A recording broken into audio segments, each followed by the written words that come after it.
Congolais, aux institutions nationales et internationales. Depuis quelques jours circulent sur les réseaux sociaux des messages appelant à la création d'une soi-disant République du Kivu, un projet bien sûr dénué de sens et qui ne rencontre ni les intérêts ni les aspirations de notre population. Hier, le 1er juillet 2020, les instigateurs de ces complots ont franchi une nouvelle étape en publiant une liste de membres de leur prétendu gouvernement sur laquelle mon nom a été illégalement inscrit. Je tiens tout d'abord à exprimer ma désapprobation face à ces agissements qui relèvent de l'usage du faux et de la diffamation passible de poursuites judiciaires. Ensuite, je tiens à attirer l'attention de notre population sur le piège que cachent ces fallacieux projets d'indépendance du Kivu. Objectivement, c'est une énième tentative de déstabilisation et de démembrement de notre pays. Ces auteurs seraient le même traître qui, depuis 25 ans, en complicité avec des forces étrangères, imposent à nos populations des guerres et des souffrances insupportables. Leur but est de nous voir divisés et affaiblis pour mieux piller nos ressources naturelles et asservir notre population. Ce sont les mêmes qui, depuis 10 ans, bloquent les rapports mapping des Nations Unies qui a répertorié 617 crimes graves commis en République démocratique du Congo entre 1993 et 2003. Le décompte macabre continue malheureusement jusqu'à ces jours.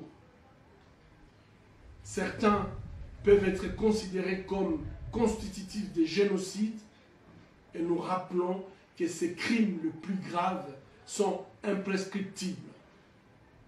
Rappelons que des femmes ont été enterrées vivantes, tout simplement puisqu'elles étaient congolaises. Des croyants calcinés dans des églises, des malades assassinés sur leurs lits d'hôpital, des populations des villages entiers massacrés, des femmes et des hommes violés. Ces crimes de guerre et crimes contre l'humanité ne peuvent être ni oubliés ni rester impunis. Depuis 20 ans, le gouvernement de notre pays, l'Union africaine et la communauté internationale ferment les yeux sur ces crimes dont la liste des auteurs présumés a été même expurgée du rapport mapping à la demande et sous la pression de certains États impliqués dans les guerres qui continuent d'endeuiller notre pays. Chers compatriotes, tant que l'impunité perdurera, les criminels continueront à déstabiliser la République démocratique du Congo. J'appelle notre population à la vigilance et au patriotisme. Condamnons tous ensemble et avec énergie ces projets de sécession et de balkanisation de notre pays. Ne soyons pas naïfs. Ce qui nous tue et nous humilie depuis 25 ans ne travailleront jamais pour notre intérêt.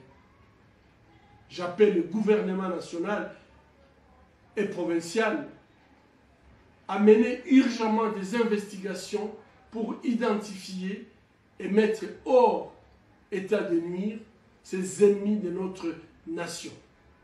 J'appelle les leaders de notre province, les forces vives de la société civile et les médias patriotiques à exprimer leur indignation et leur rejet de ces complots. Je les appelle à sensibiliser notre population afin qu'elle préserve l'intégrité de notre territoire national tel que reconquise le 30 juin 1960 et qu'elle continue à défendre la Constitution et la souveraineté de notre pays. J'appelle les États amis de la République démocratique du Congo l'Union africaine et la communauté internationale dans son ensemble a condamné ces mouvements dont le but inavoué est de déstabiliser davantage la région du Kivu meurtrie par des guerres à répétition. J'appelle la justice congolaise et la justice internationale enfin d'œuvrer à l'établissement d'un tribunal pénal international pour le Congo et ou des chambres spécialisées mixtes pour poursuivre et condamner les auteurs des crimes commis au Congo depuis au moins 30 ans jusqu'à ces jours. Chers compatriotes, comme hier, aujourd'hui et demain, je défendrai la République démocratique du Congo dans ses frontières acquises en 1885. Je resterai attaché à l'unité nationale, au développement, à la justice et à la paix. Que vive notre nation. Je vous remercie.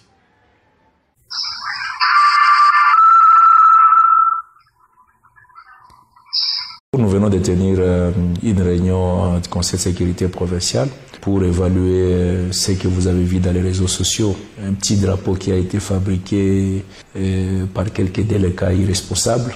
Et je crois que les gens ne doivent pas craindre quoi que ce soit. Il n'y a pas de République du Kivu dans la province du Sud Kivu.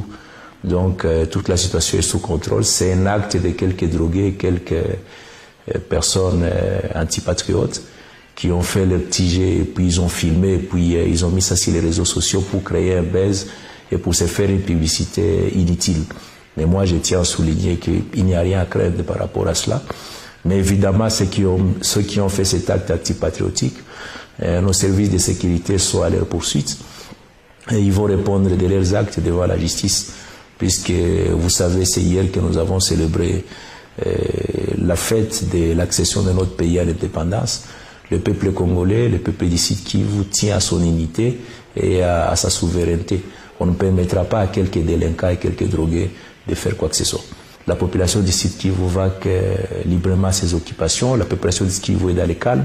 Donc il n'y a pas un rapport par rapport à ça. Moi, je mets ça dans les comptes d'agitateurs qui passent leur temps à intoxiquer, à être dans la désinformation sur les réseaux sociaux.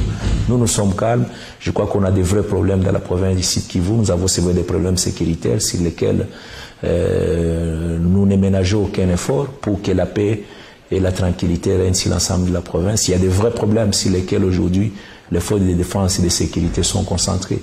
Mais les petites agitations sur les réseaux sociaux ne nous préoccupent pas et surtout que nous disons que ceux qui ont fait ça, ils répondront de leurs actes d'ici quelques temps. Donc les services sont en train de suivre cette situation calmement.